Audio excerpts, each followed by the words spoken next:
We are wrestling. We are wrestling podcast.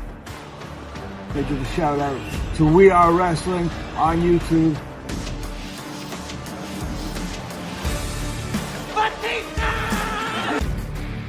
You're watching We Are Wrestling.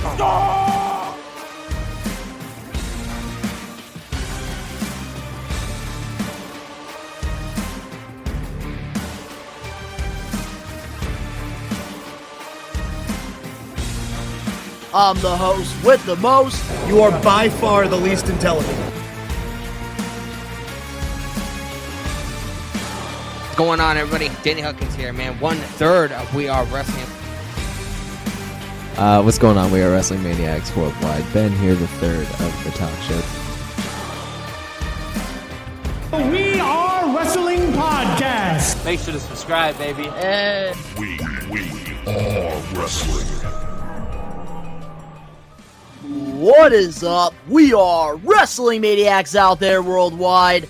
I'm the host with the most, Mr. We Are Wrestling himself, the best one, Donnie, here with. What's going on, everybody? Danny Huckins here, man. 1/3 of We Are Wrestling. And boy, do we have an interesting show for you guys today. Absolutely. And before we dive into the topics and some of the things that we're going to be talking about on this week's episode of the podcast, if you're not a We Are Wrestling Maniac yet already, and you're not a part of the thousands of subscribers, we recommend you to hit that subscribe button now, turn on the post notifications, videos be coming out of nowhere like an RKO, and of course, you already know, the grind is real.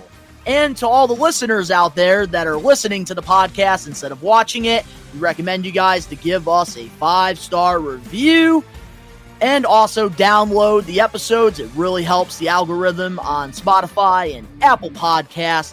It'll help the We Are Wrestling podcast grow. Exactly, man. I like being downloaded. It's almost like Booker T, man. 5-time WCW champion, man. Let's be the 5-time podcast champions, man. Let's fucking go.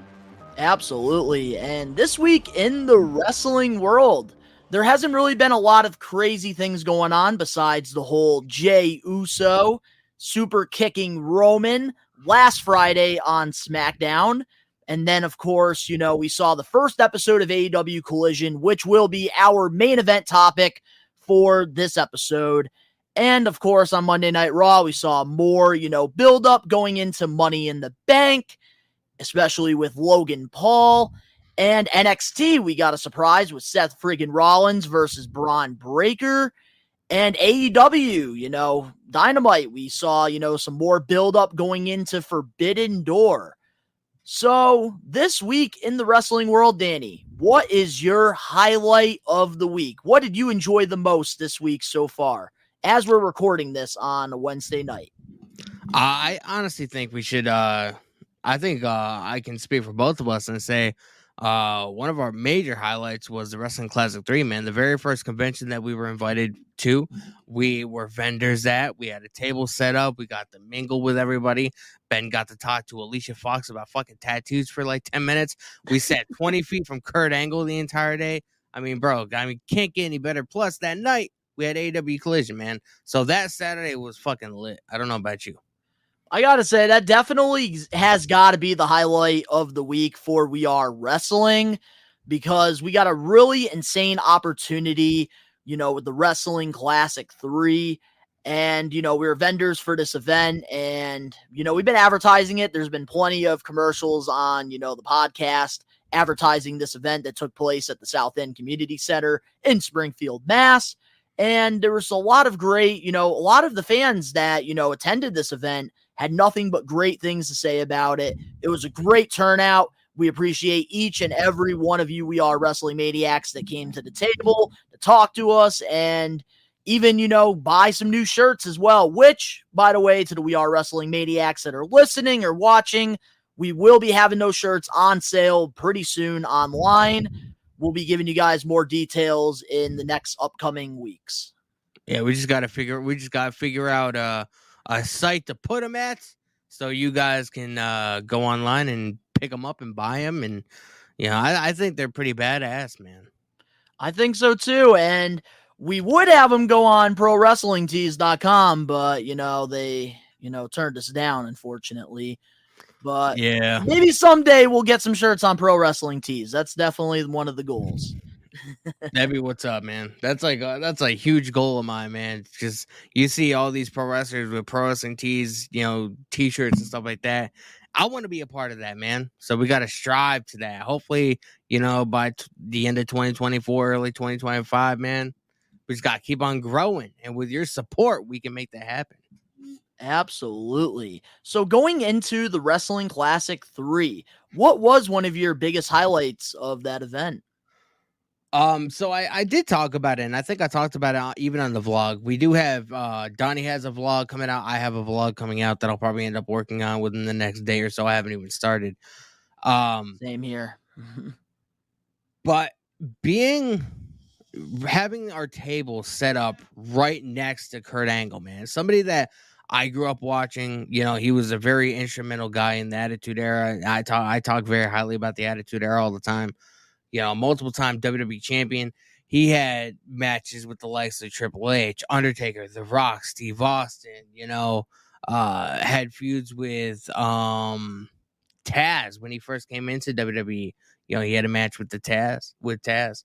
And, just literally being like 20 feet away from him all fucking day. And like when nobody was at his table, whatever, we got to go up and, shoot the shit with him and, just sort of talk to him like yeah, we're fans of him, but talk to him like he's like, just like one of us, because obviously everybody that's a pro wrestler, they grew up as fans. They were fans before they, started in the business.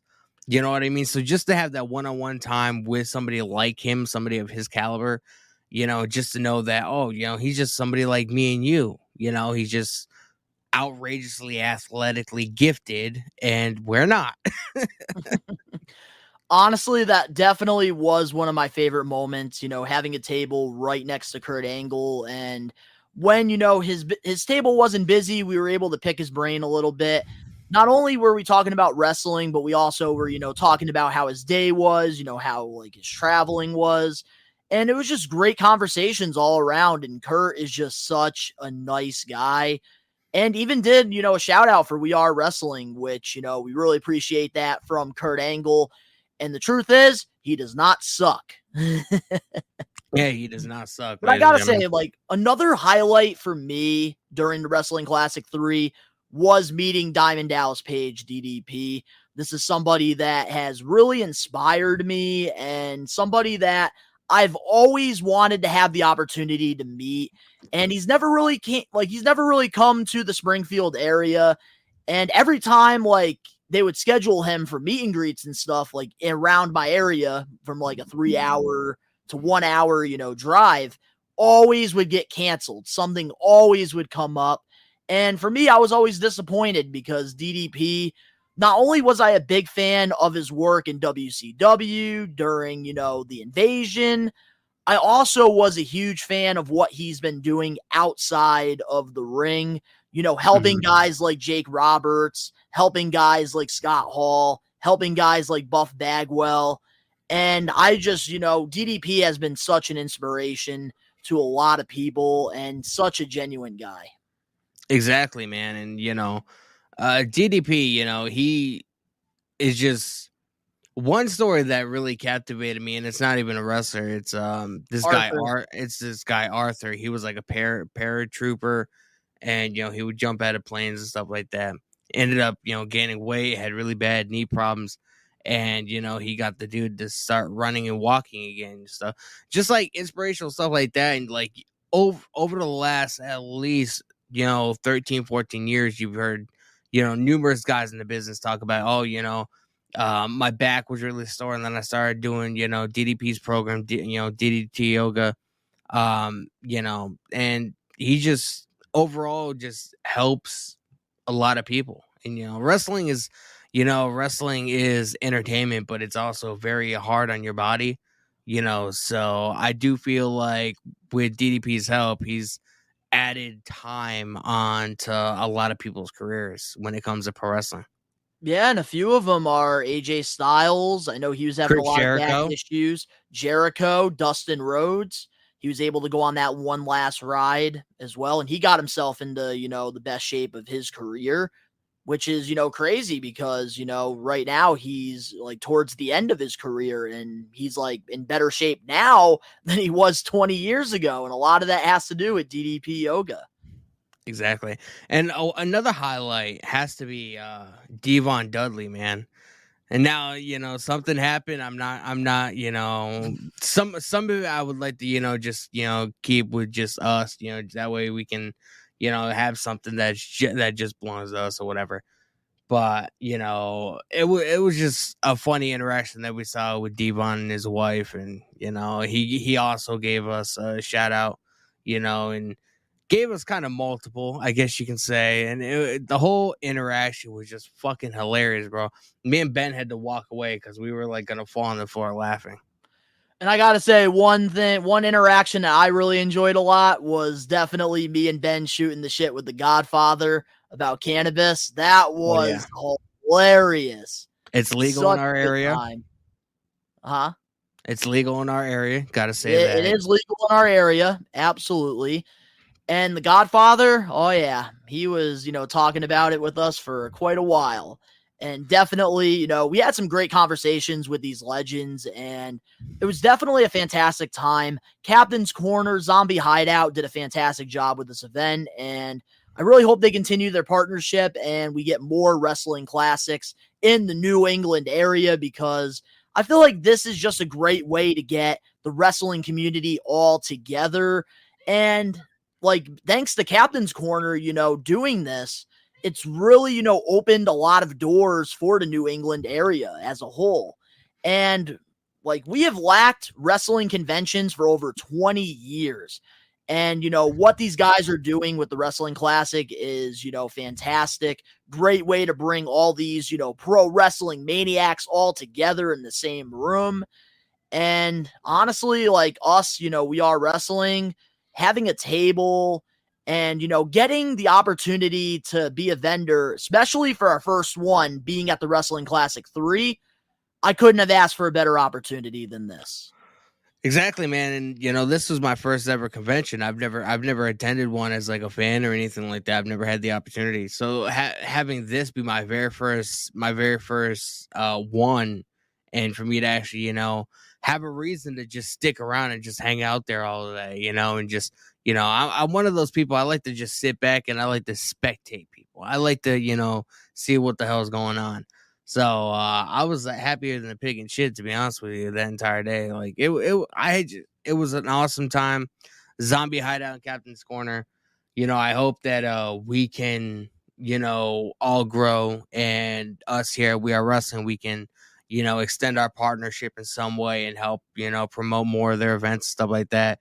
And hopefully we can be more vendors and be at more of the events that they do host, because it was fun, man. In like the first 15 minutes, we sold like 3 shirts, and I was like, oh shit, this is fucking amazing.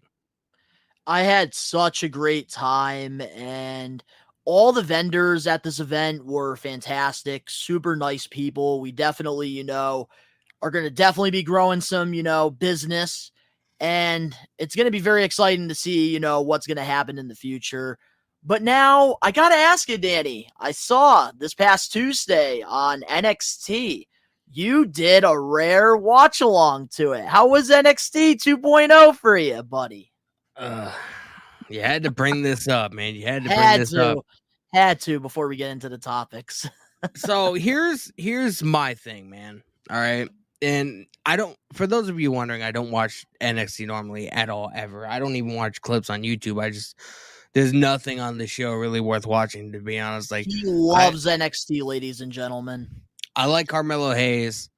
I like Joe Gacy when he's not being a fucking weirdo. But other than that, like, there's really nothing on the show. Cameron Grimes, Johnny Gargano, and Tommaso Ciampa, and all these guys that I enjoyed watching, on NXT, they're on Raw now. So, I don't really find it necessary to watch NXT every week. But one thing I do, and I do this because I love my audience and I love the people that tune into my streams. It was my daughter's birthday on Monday, so I was unable to stream and catch Raw live. So as a makeup stream, I do usually go on Tuesday and I do a watch along to NXT or whatever, just sort of as like a makeup. That way I can still continuously have 3 streams per week. And nobody can say I'm not fucking dedicated to what I do. Respect the grind, brother. So that's pretty much what I did. And I did kind of want to watch the show because I was interested in seeing what Seth Rollins and Braun Breaker did. I did like the face-off between Carmelo Hayes and Baron Corbin. And here's what I want to talk about, man. Here's what I want to talk about. Why I'm with you on this one? I don't know if you've seen it, but why the fuck can we not get that Baron Corbin on the main roster?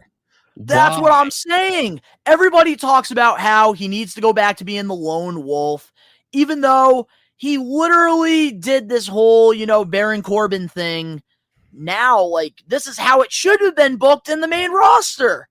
Because he actually was able to hold his own, and he was able to be arrogant. He was able to, flex his money, and he was able to actually make it work. You just can't give the guy a script. You just have to let him just cook. And that's what he did against Carmelo Hayes. He controlled that entire segment, and man, if there's something that we learned from that one segment, Baron Corbin, just let the man speak. You can tell when you give the man a script. You can tell when it's not coming off genuine.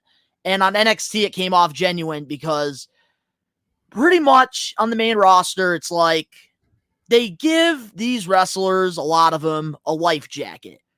And they don't want them to learn how to swim without the life jacket. And Baron Corbin didn't have a life jacket on NXT, and he did amazing. It was beautiful. Yeah, and it was, Carmelo Hayes was talking about, you want to, you were happy Corbin or whatever, and look how that made you turn out. And he was pretty much like, what being happy Corbin did for me, it allowed me to buy a $1.8 million house. I'm gonna take that title. I'm gonna get in my Porsche. I'm gonna go to my big ass house. I'm gonna sit in my chair. I'm gonna have my hot ass wife pour me a drink from a bottle you can't afford. Oh my God, bro, we need that Corbin on the main roster. Where is that Baron Corbin? That, for me, I had the same reaction as you, and I'm so mad that, I was watching NXT, but I was not doing any reactions to it. Because Baron Corbin really opened my eyes in that, and we need to get more Baron Corbin like that. Because let's be real here, all right? Anytime a wrestler tries to bring back a gimmick, usually 50% of the time, it doesn't work. And Baron Corbin doesn't have the long hair anymore. He's changed his look. And I think if he does go back to being the lone wolf, it's not going to be the same. And I think he has something going with this Baron Corbin character. It's just give the man more freedom. Let him cook on that microphone, because we saw it with Carmelo Hayes on Tuesday. That was a fantastic segment, and I really hope Triple H, I really hope Bruce Pritchard, I really hope that entire WWE creative watched that and said, we just have to let Baron Corbin just do what he's got to do. One of my favorite lines in that entire segment, bro, it wasn't even from Baron Corbin. It was from Carmelo Hayes.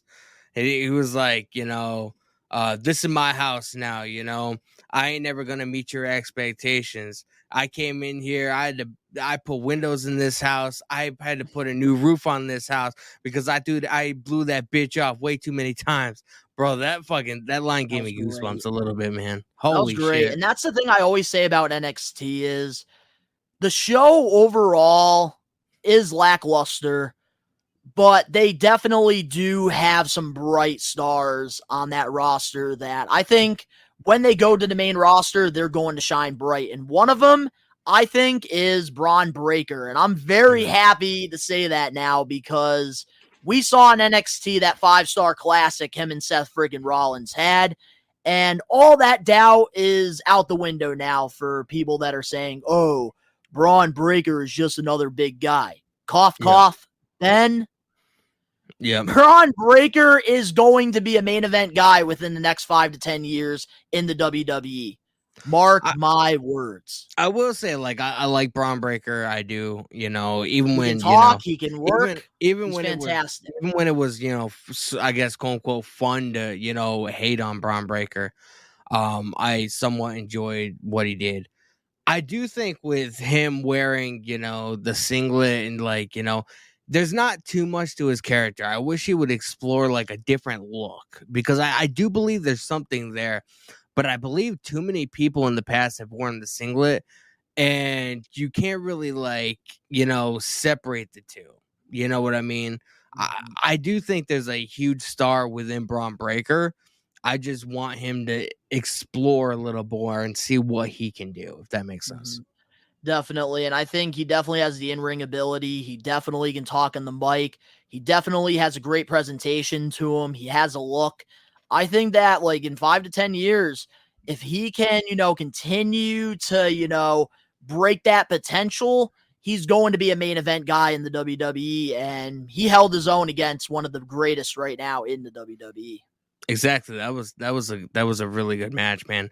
I'm probably not gonna watch next week, but I'm really looking forward to seeing. I'll probably watch the match Carmelo Hayes and Baron Corbin. See what they can do. We know that Baron Corbin can talk on the mic. I don't know what the creative team is like in NXT. I would imagine it's a little bit different than the main roster. The main roster has I think there's 6 or 7 writers for Raw, 6 or 7 writers for SmackDown.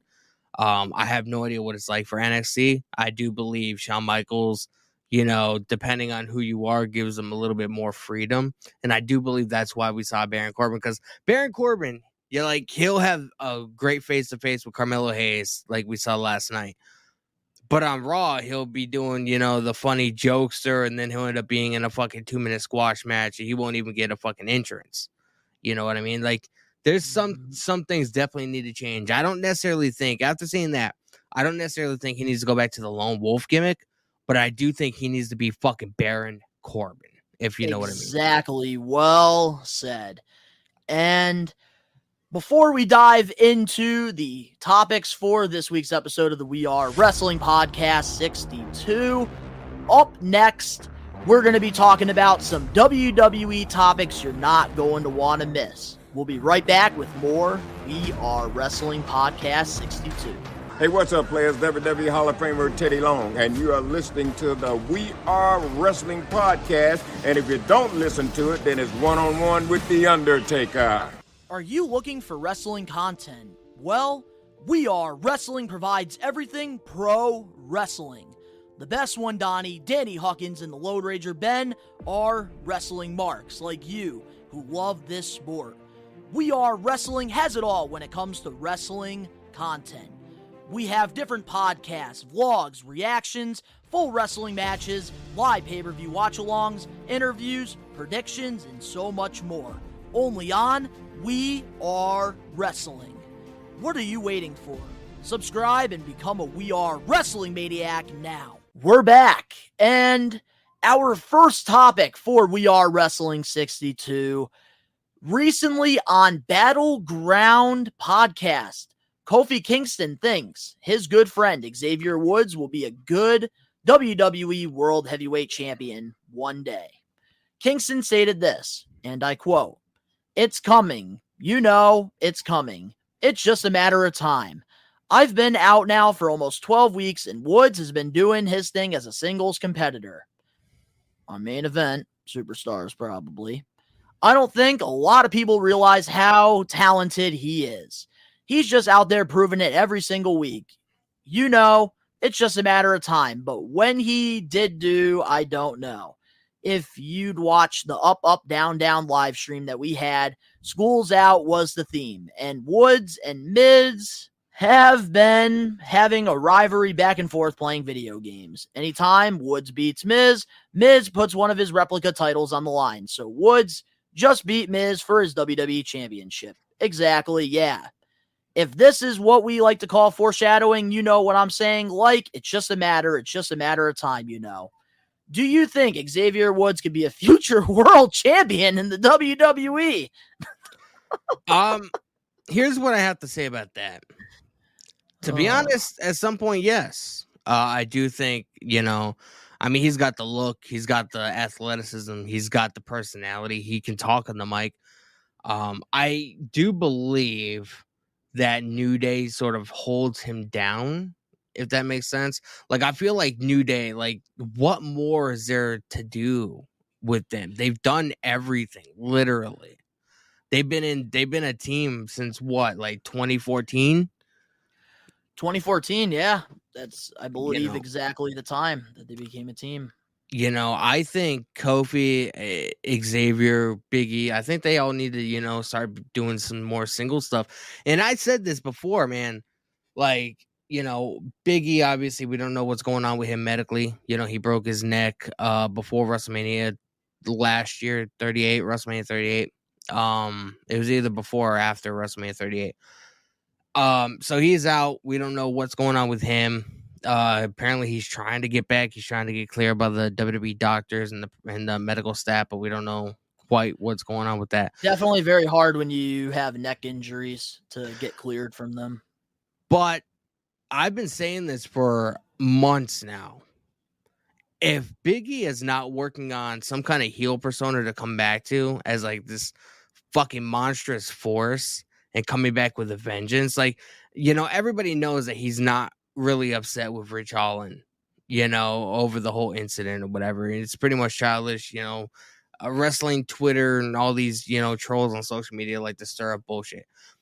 But what I'm saying is, if they don't turn this around and make money off of this entire situation, have Biggie come back as a fucking heel and tries to destroy Rich Holland over him breaking Biggie's neck, and have him like, I don't want Biggie to come back as just the jokester. The dude is a monster, bro. He can destroy anybody he fucking wants. We need to see that out of him. I've always been a huge fan of Xavier Woods. I followed his career since TNA Wrestling when he was Consequences Creed. Mm-hmm. And the potential has always been there. But I'm sorry, I don't see Xavier Woods ever being a world heavyweight champion unless he decides to move on from the New Day. But we've already saw reports. All three of the guys in the New Day have already said they've made a bond that they will never break up and they're going to be together until they retire. And I think that is what's holding all three of those guys' careers back. And honestly, I feel like Kofi Kingston, he had a fantastic run with the WWE Championship, and it could have been better if the New Day weren't there and you had Big E turn on Kofi due to being jealous that Kofi's got the title, and that could have really pushed Kofi as one of the top baby faces, and that could have really pushed Big E as one of the top heels. Yep. Yeah, like I said, Xavier, he has the look, he has the talking skills, he has the athleticism. The only thing that really holds him back is the fact that, he's with New Day, Kofi, and Big E or whatever. They've done literally everything. I do not need to see Kofi and Big E or, Kofi and Xavier or Xavier and fucking Big E or vice versa, whatever, as tag team champions again. I don't ever need to see them as tag team champions again. They've been something? I forgot how many times they actually won the titles, but it's been one too many times. They need to go on singles. I want to see Big E win. Maybe I would like to see Big E in a feud with Gunther. That would be a fantastic feud and match, I think. Exactly. I could see Xavier Woods feuding with somebody like Austin Theory for the US title. I could see that as well. But I don't know, man. I feel like the New Day has just done everything they possibly can. And for me, the only way that they can, fix the New Day is go back to being heels. But we all know that's not going to happen because of how over they are with, the kids, the PG fans. And it sucks because for me personally, I really enjoyed the New Day's run when they were heels. They were obnoxious heels. Xavier Woods had that trombone, would piss everybody off. They would do covers to friggin' Jay-Z, and they would just be obnoxious. That's the New Day I miss a lot. Mm-hmm. Like when they were feuding with like the Dudleys and Enzo and Cass during like 2015, 2016. I really enjoyed them as heels. I just think that the New Day, they've done everything they could. Kofi even won the WWE Championship in the New Day. Big E's even won the WWE Championship in the New Day. And there's always a time and place. And I think if, they want to further their careers, they do need to move on. I think Kofi's been in the WWE now for a pretty long time. He's since been 2009. He's 2008. Actually, 2002, late 2007, 2008. Because remember, he came in as a fucking Jamaican, and then in 2009, everybody assumed that he was Triple so H. Jamaican, and they fucking they did that promo spot in the ring where he talked regular, and Triple H was like, "Hey, aren't you supposed to be Jamaican?" Yeah, that was around the time he feuded with Randy Orton. And Big E and Xavier, they've been in WWE now for over 10 years. So I feel like it's time, because we all know in the pro wrestling business, times change and you have to evolve. The Undertaker had to do it. One of the greatest in sports entertainment had to do it. The dead man thing was getting old. So he had to, reinvent himself, and he became American Badass Undertaker. And something with the New Day, they just need to reinvent themselves and just, do something new. But I feel like they're so comfortable in the position that they are that they don't really care about furthering their in-ring careers, because they're all very successful outside of WWE. Xavier Woods has a very successful, gaming channel, Up, Up, Down, Down. Kofi Kingston has, accolades to, he could be considered a future Hall of Famer.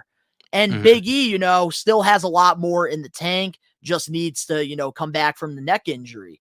I just think that the New Day, they had a fantastic run. I think that group can be in the Hall of Fame at some point, but I think it's just time that they go off on their own and we do something. Let's get a big payoff and do something.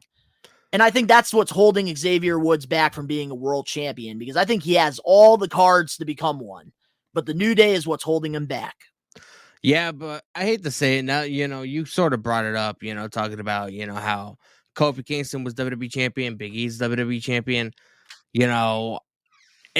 I wouldn't be surprised if they were like, fuck it, we're going to give him a trifecta, and they were going to give Xavier Woods a small little run with one of the titles. Obviously, probably not going to be anytime soon, but it wouldn't surprise me if they did it. That way, all three New Day members can, claim to be former WWE champions. To all the New Day listeners, to all the New Day watchers right now, I'm sorry to say this. Xavier Woods will never be a world heavyweight champion. And I know Kofi got the title, Big E got the title. Xavier's not going to get the title because now in the WWE, I think that, we got some more competition now. I think we got more legitimate stars that are world champion worthy more than Xavier Woods. I would rather have Dominic Mysterio win a world championship before Xavier Woods. There's a lot of people on that roster I'd rather have win the title before Xavier Woods. Bro, somebody on my stream tonight came in and was like, I want Dominic Mysterio and Rhea to have a feud for the women's title.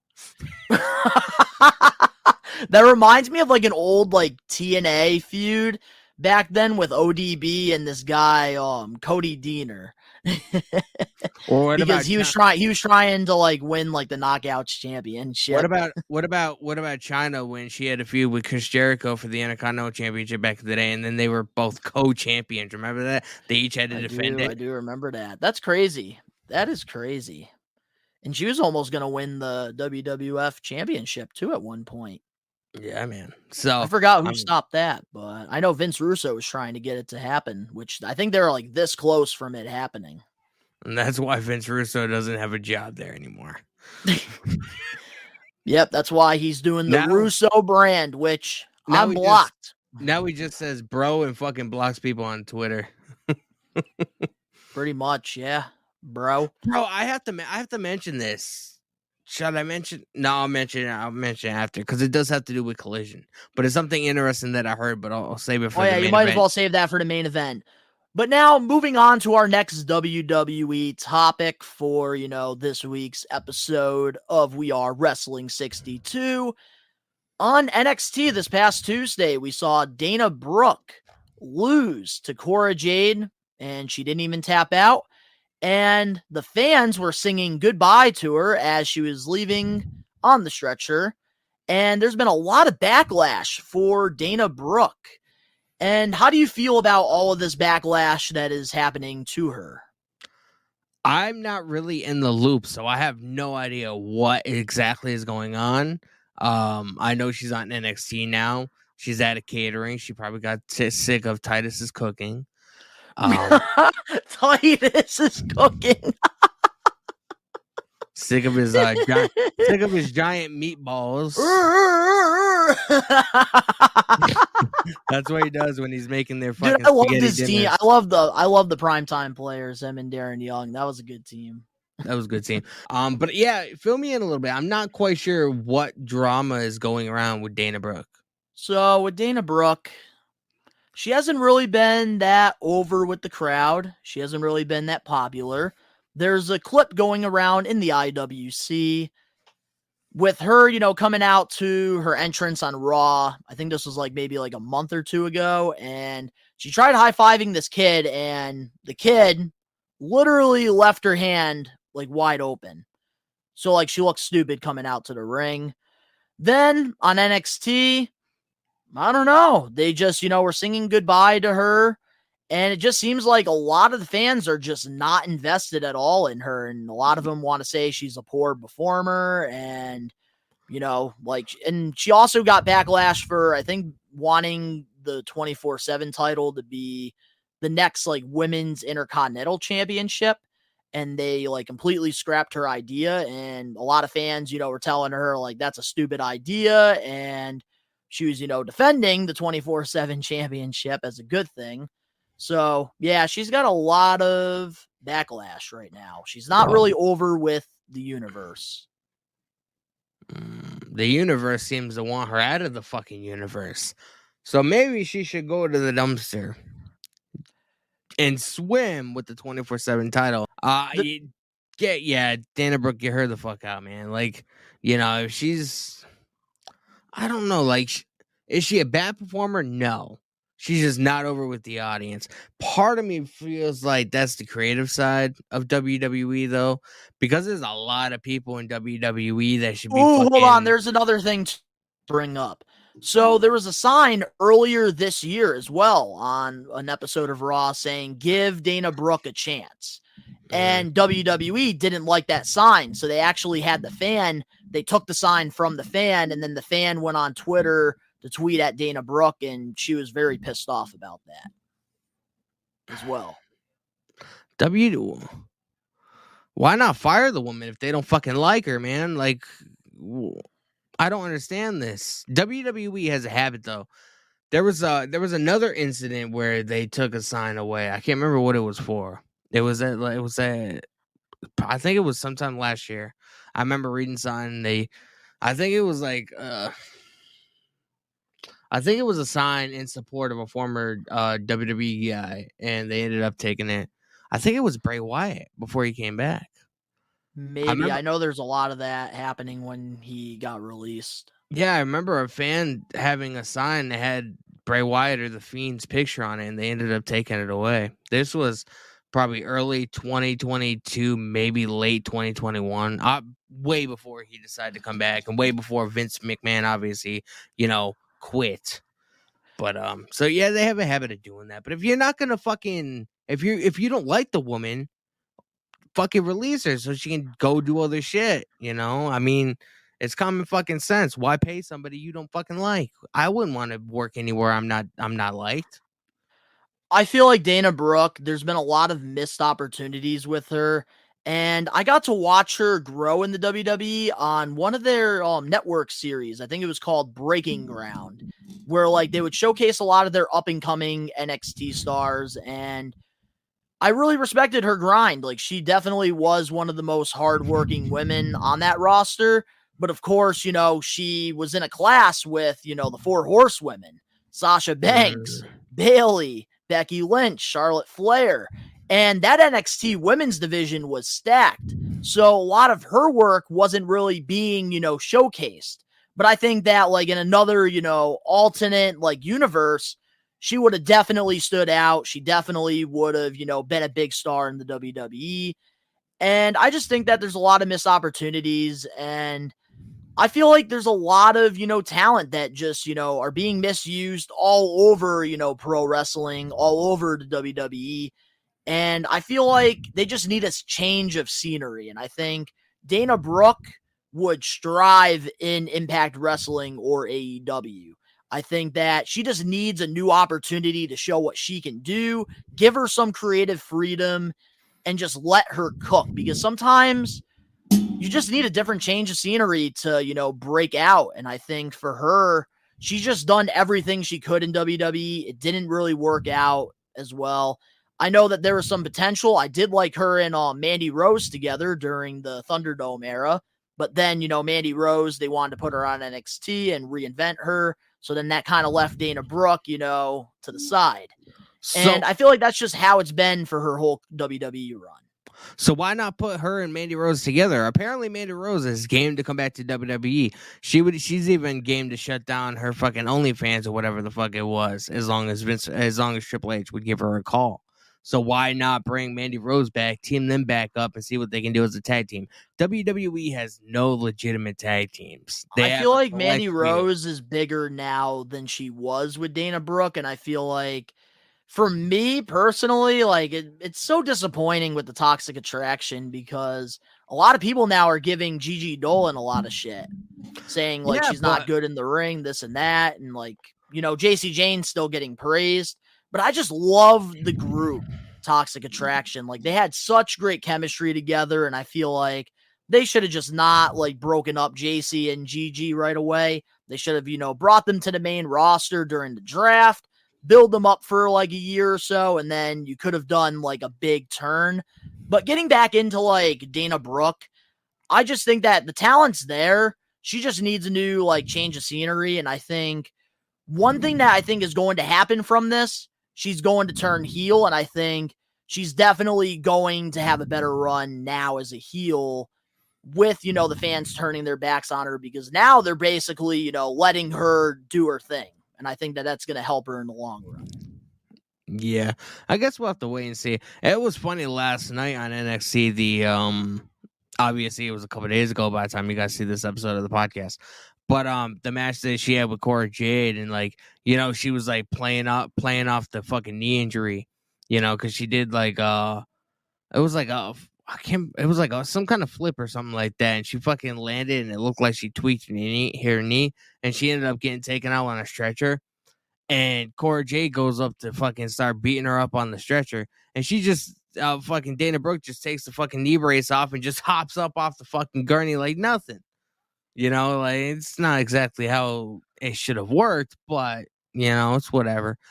I feel like on NXT, nobody really cared about anything outside of the Carmelo Hayes and Baron Corbin segment, and obviously, it was built up all night. Seth Rollins versus Braun Breaker. That was like what was on everybody's mind. So everything else is pretty much, nobody gives a shit. And I feel like that's what a lot of NXT is. But I mean, if they don't like her, if they don't really have anything creative for her to do, fucking release her, man. I know for sure I would not want to work anywhere, be anywhere to where I'm not liked. I'd rather go somewhere and spread my wings and see what else is out there, because WWE is like, unless you're in the WWE bubble, you don't know what else is outside of that. I do got to agree with you on that one. I just think, it's time for some of these, stars in WWE to move on. And I think they just need a change of scenery. Same with AEW. We could say, there's a lot of women wrestlers over there that deserve opportunities. There's a lot of men wrestlers that deserve opportunities.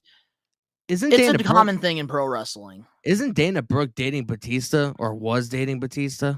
No, I think she was trying to like shoot her shot for Batista, and Batista was interested in her. I thought they were dating at one point. I don't know, man, about that. I don't really follow the real, housewives of the WWE. Yeah, fuck do I. On to the next topic, man. Dana Brooke, she's a lost cause. Let her go somewhere else to where she can be mildly a little bit more successful. That's all I can say. Well said. I'm very proud of you for saying it like that. Good job, Danny. You get a round of applause for that one. If you guys liked my my way of being nice and kind, make sure you guys give us a 5-star rating on Spotify and Apple Podcasts, and subscribe to the channel. I think you need to take that approach with Charlotte Flair. I think that it would definitely help you out mentally. Wake up every day. Oh, fuck Charlotte Flair. She'd be a Hooters girl if it wasn't for her dad. All right, moving on now to our next topic here.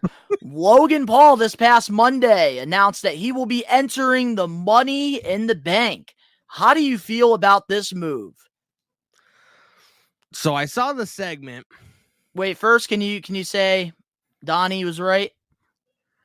Donnie was right about Logan Paul being in the Money in the Bank, but I kind of knew it because he was gonna. It was either him being the open challenge for Seth Rollins because he was pissed off that he lost to Seth Rollins at WrestleMania. So it could have been that, or it could have been Money in the Bank. And I think I even said that. I never totally disagreed with what you were saying about it. But here's what I found really interesting. So at the Royal Rumble, if you remember that spot, the springboard spot, Ricochet and Logan Paul jumping, colliding, man. That was the spot that everybody talked about during that Rumble match. And I found it very interesting that the first person that came out was Ricochet.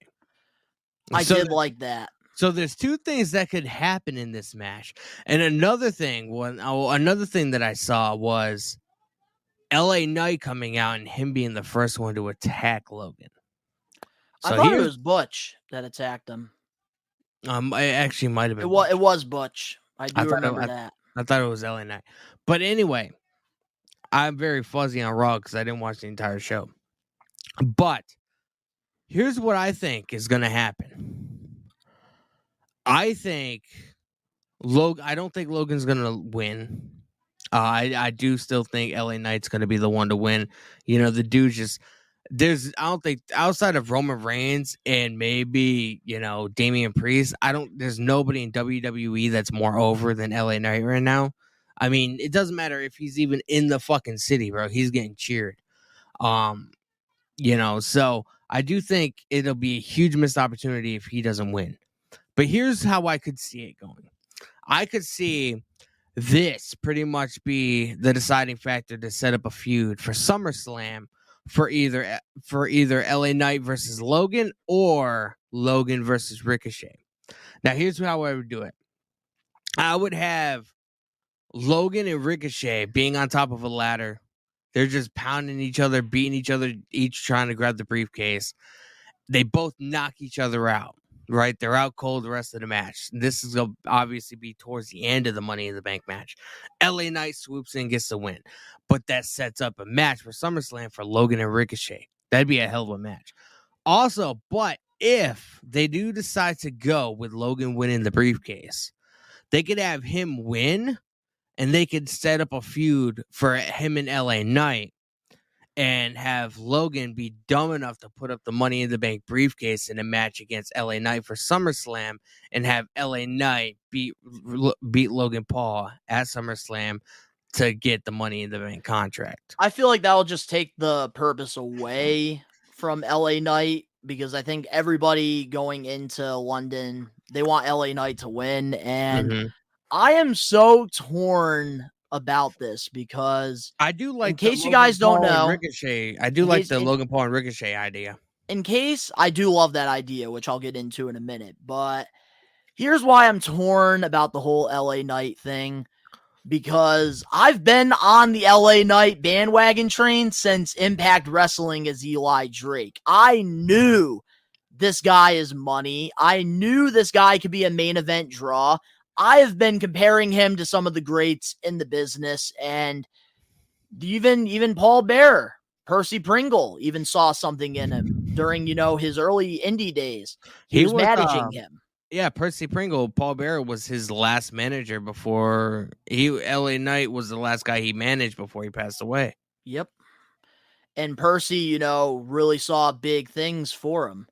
And I just think that, LA Knight, fantastic wrestler, fantastic all around, future world champion, no doubt about that. I've seen him, be a main event guy over an Impact, and he definitely strived in that role. I think in the WWE right now, he's very over with the crowd. I love every second of it because I see talent. When I see talent, I am rooting for that person all the way, and he's been somebody I've been rooting for a pretty long time. So to see him get over with the crowd naturally, I love seeing that. But here's where, I'm torn. From the beginning, for a pretty long time, I've been saying Logan Paul is going to win the Money in the Bank contract. And unfortunately, I'm going to have to stand by that because I think that there are bigger plans for LA Knight. And I feel like what's going to happen down the line, especially going into SummerSlam, I feel like we're going to get that feud with Austin Theory and LA Knight. Because we already know the crowd is so over right now with LA Knight that you can't have this man be a heel any longer. He's going to have to turn, face pretty soon. Still do his thing, but, interact more with the crowd. And I think at SummerSlam, he's going to win the United States Championship from Austin Theory because I heard that there are some bigger plans for Theory down the line. And I think LA Knight's going to really take that U.S. Championship off to the next level. Here's my issue with that. And I respect your opinion, but I do got to, disagree with it at the same time. That's fair. So a new report came out about WWE possibly changing the rules of the Money in the Bank and how it all operates. I hate the new rules. Apparently should be a world champion. Apparently now, if you win the Money in the Bank, you can cash in on anybody who's a champion. So stupid. That makes me think if Logan Paul does, because let's face it, Seth Rollins isn't going to lose the title anytime soon, and Cody Rhodes is going to be the one to dethrone Roman Reigns. It's definitely not going to be Logan Paul. As much as I like their match in Saudi Arabia back in October, we've seen it. There's, what more can they do that they didn't do in that match? I feel like, and I don't see him beating Gunther. Absolutely not. Gunther's just demolished fucking everybody, bro. He's like the mid-Carter Roman Reigns for all intents and purposes. The only one that I do see him potentially winning or beating is Austin Theory. So if he wins the Money in the Bank, that would mean him and Austin Theory would have a feud going into SummerSlam. I don't necessarily. But who says that Logan Paul cashes in at SummerSlam? That's the interesting thing about the Money in the Bank briefcase, and this is why I actually wouldn't mind Logan Paul winning this, because he's a part-timer, and if there's a realistic chance for Logan to win a championship, it only makes sense for him to cash in the Money in the Bank contract, because that guarantees him a title shot. He doesn't have to, work his way for a title shot. And that's the most logical sense it makes, because one of my critiques going into the Logan Paul versus Roman Reigns match was Logan Paul didn't have enough matches under his belt to earn that title shot. And I feel like with the Money in the Bank, having that contract cashing in, that makes a very logical sense for him to cash in. And I just feel like with, Logan Paul winning that briefcase, the media attention will be great for WWE, because you don't know when Logan Paul is going to show up in WWE and cash it in. And I think realistically, I can see Logan Paul cashing in that Money in the Bank, briefcase towards WrestleMania season.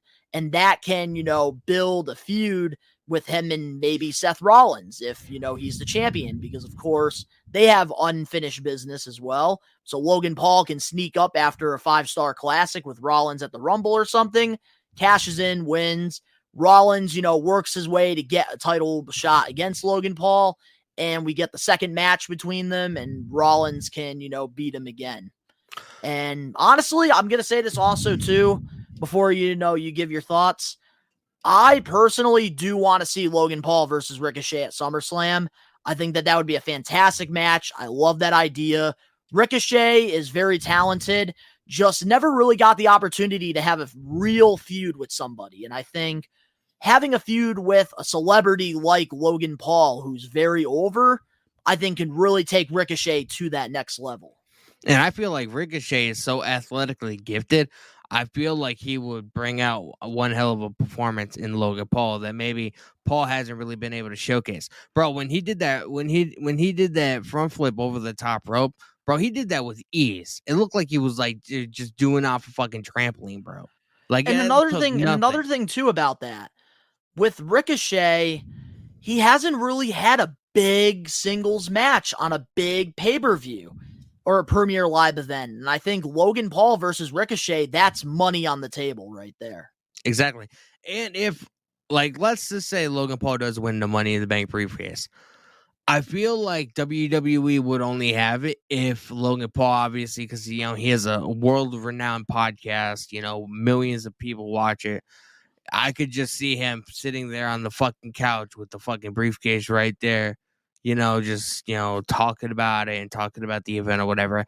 WWE does, you know, they're press whores, man. They love And that's that like, that's the thing. I'm looking at it also from the marketing side of things, and it does make logical sense because, especially towards WrestleMania season, if Logan Paul does cash in that Money in the Bank successfully, that's going to even bring more media to WWE towards a time where they want that media, especially during WrestleMania season.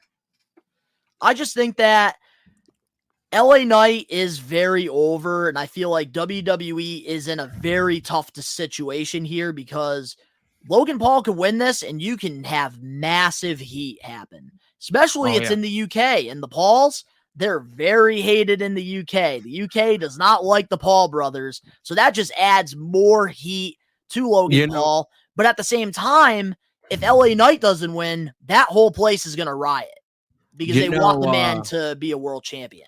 You know what else I just thought of? Who lives in the UK that's like really, really, really, really good friends with Logan Paul? KSI. Are they going to implement KSI? I mean, it's a ladder match, bro. There are no rules. Is KSI going to end up coming in fucking splashing Prime in somebody's eyes and fucking helping Logan win the briefcase? Like, I mean, you got to have that in the back of your mind that it's a possibility. Mm-hmm. At the end of the day, we didn't think we were going to see him at WrestleMania. The man got fucking splashed to a fucking table. Okay, that was awesome. He's going to want some revenge on that against somebody. Such a good WrestleMania moment right there. Love it. So, I mean, you got to look at that too. I didn't even look at the whole KSI thing, and then I was like, and another the UK. And another person too I want to talk about, Damian Priest. That's, you know, also another one of my favorites into this because I feel like, you know, with Finn Balor, with the Judgment Day, it's going to be coming to an end pretty soon. And I think Damian Priest is going to take that leadership role. And I think that that's going to really elevate him into, you know, the main event picture. You know, I don't necessarily think I think Damian Priest is too big for the briefcase at this current point. I mean, he's fucking when Judgment Day is totally 100% different compared to how they were when, you know, Edge first formed them. You know what I mean? I don't necessarily think he needs the briefcase. No, he doesn't need the briefcase. I'm with you on that. And that's like, I think where I stand with LA Knight, because I feel like he also doesn't need the briefcase, but at the same time, LA the Knight briefcase likes to brag. does take stars to the next level. And so that is understandable why everybody wants him to win. I'm not going to complain if LA Knight wins. I'm going to be happy for the guy if he wins. But I just hope that whoever wins the Money in the Bank contract does not cash in on the United States Championship or the Intercontinental Championship. That briefcase should be for only the World Championship or the WWE Championship. And the reason I say that is because let's think about it from a realistic standpoint here. Let's say, Danny, you win the Money in the Bank contract. What do you want? Do you want the Intercontinental Championship or do you want the WWE Championship? Any title I'm capable of winning. Do you think I have a chance against Roman or Seth? Absolutely fucking not. Oh, you're ruining my point here. You want to be the guy. So if you have a briefcase especially an arrogant guy like Austin Theory, wouldn't you try to go after the main championship because you want to be the face of WWE? Why would you go for the Intercontinental title? Why would you go for the United States Championship when you have the opportunity to go for the World Championship? I mean, there is Think a photo, about that. There is a photo floating around that I saw on social media today. It was like Logan Paul when he was like fucking maybe 10. And he has the old school Intercontinental Championship over his shoulder. And people seem to think, you know, maybe I feel like if Logan wins, bro, he's not gonna cash in on Roman or Seth. He's gonna cash in on either Austin Theory or Gunther. I just have a strong feeling. Knowing WWE's track record, okay, we need to stop thinking logical, and we need to start thinking this is the way WWE likes to book their shows. I mean, they had fucking Austin Theory, for Christ's sake, cash in for the fucking US title. Like, so they've done it before. What makes you think they're not going to do it again? You know what I mean? And that's why I'm putting the disclaimer out here. Whoever wins this match, I don't care who wins this match. Shinsuke can win this match. I don't care who wins this match. Don't fucking cash in on a mid-card championship. That defeats the whole purpose of the Money in the Bank briefcase. That's like saying if Ed wins the Money in the Bank at WrestleMania 21, he goes on and cashes in on the Intercontinental Championship. We would have never gotten the Rated R Superstar if he did that. Damn, we could have freaking gone into 2007 with Mr. Kennedy. He could have freaking cashed in on the Intercontinental Championship or the U.S. title. I mean, look at Seth Rollins' first cash in. Maybe it's Sandow, somebody that was misused. You know? So, I mean, this shit. You know, is it logical? No. Does it make any sense? No. But WWE's creative team has the IQ of a fucking box of Crayola crayons. Yeah, so I think eventually I think Logan Paul wins the Money in the Bank, and I think eventually Gunther, he's going to lose the Intercontinental title towards Royal Rumble season. And whoever beats Gunther for the championship, Logan Paul comes out, cashes in, probably wins the title. And then Gunther moves on to go for the World Heavyweight title towards Mania season. And we get Rollins versus Gunther. Maybe. Who knows? It could be. I also want to see Gunther versus Roman Reigns, but that's a different story for another day. Gunther should be the one to dethrone Roman Reigns realistically. Yeah. Better than Cody Rhodes and this fucking broken arm. Yeah. Up next, we got some AEW Impact topics that we're going to be covering. And, of course, the comment of the week. And our main event topic, which we're going to be giving our thoughts on AEW Collision and what we think they should do to make Collision more successful. We'll be right back with more We Are Wrestling 62. What's crackin' everybody? WWE Hall of Famer, The Godfather here, and you're listening to, that's right, you are listening to We Are Wrestling Podcast. Check them out, man. Stay on that smoke train. One thing We Are Wrestling recommends you to do is support your local independent promotions. They are the stars of tomorrow. And you never know, sometimes when you go to these shows that might only have 10 to 30 people, you could be seeing the next future WWE champion, maybe even the next AEW star. And through the years, I've always been a huge advocate to supporting independent wrestling. And you can't go wrong. It's a cheap night out, you get a good time with the family, and you get to watch some good old wrestling. Independent wrestling, that's where usually a young professional wrestler starts their career. And having these opportunities to perform in front of crowds is a great way to get exposure to where they will eventually be on your television screen watching them every week. We recommend you guys to support indie wrestling. We're back, and our next topic, according to Sean Ross Sapp from Fightful, Kenta, New Japan guy, Kenta still doesn't want to work with CM Punk. And Punk was open to the match, and there were other options being elevated for him as of Saturday. What are your thoughts on Kenta, not wanting to work with Punk at Forbidden Door?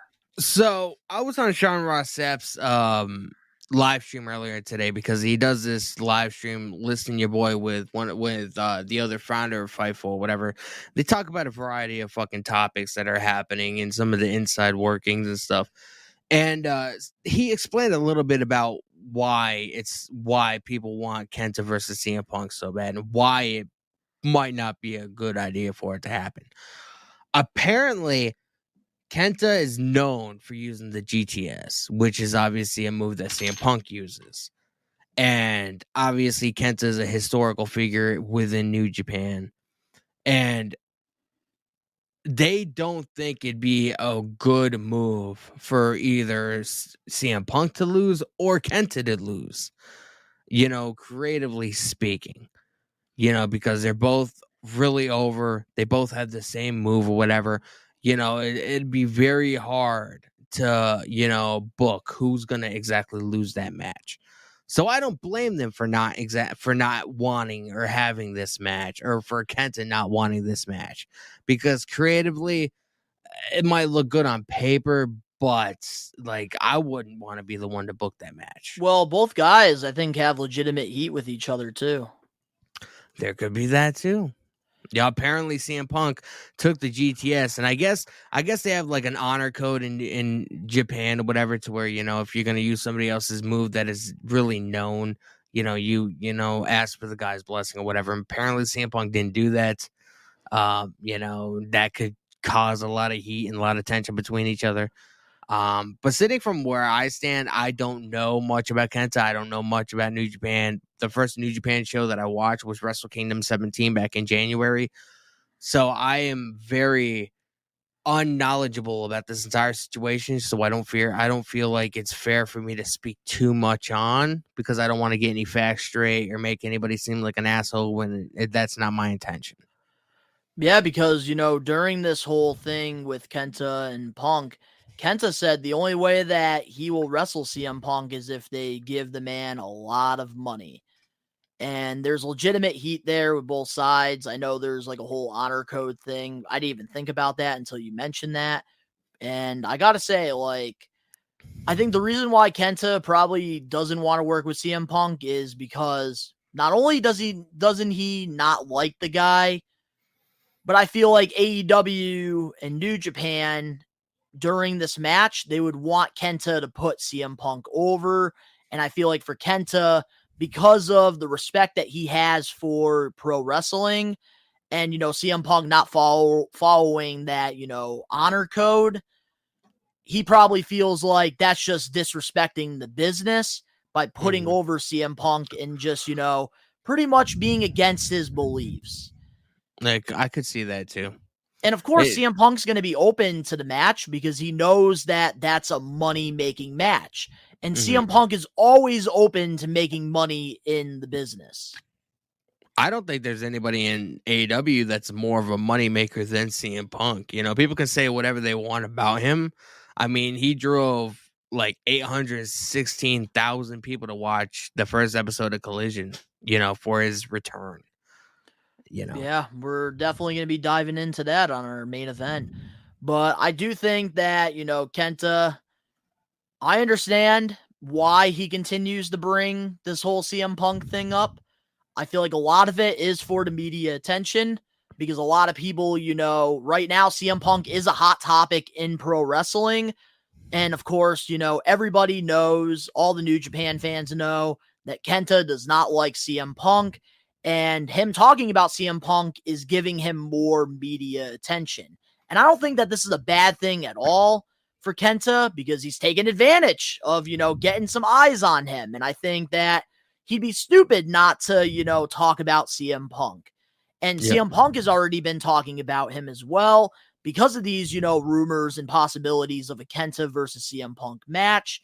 But unfortunately, it's not going to be happening. And maybe it's for the best, because it seems like they both don't like each other. And yeah, we don't need another all-out media scrum 2 at Forbidden Door, and we don't need the Forbidden Door to be, padlocked and, shut. Exactly. But I mean, we need to keep this door open because this is a fantastic event. That's the cool thing about this whole concept of the Forbidden Door, getting I feel like this is the one show a year to where storylines and shit don't matter. We get to finally see dream matches that we never fucking thought. I mean, we're getting fucking Okada and fucking Danielson, bro.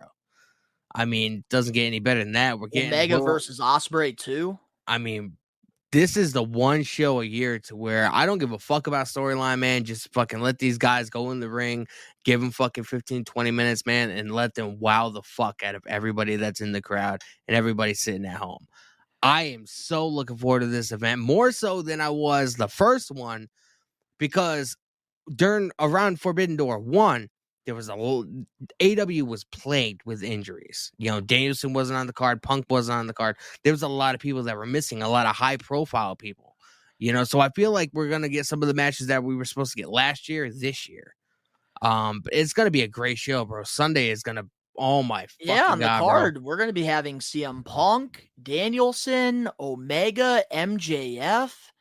It's going to be a fantastic card, and honestly, I'm super excited for Forbidden Door 2. I think they definitely got, some bigger names for this event, and I really hope it does go well, because I know the first one, the only big thing that people still talk about is the Ospreay versus Cassidy match, and Adam Cole, that's where he got that's where he got concussed. Yeah. So I really hope all the show does turn out successful. And, we can definitely have a great show with some fun matches. Last year was definitely a good show. But like I said, they were plagued with injury. There was a lot of people that were supposed to be on the card. A lot of things had to get changed around the last minute. So it wasn't a perfect show, but I feel like this year is definitely going to make up for it. I know I was alone for the watch along last year because I think you were busy that day. Did you manage to see the event at all? I can't remember if you said you saw it before. I think I only watched the highlights for Ospreay versus Cassidy.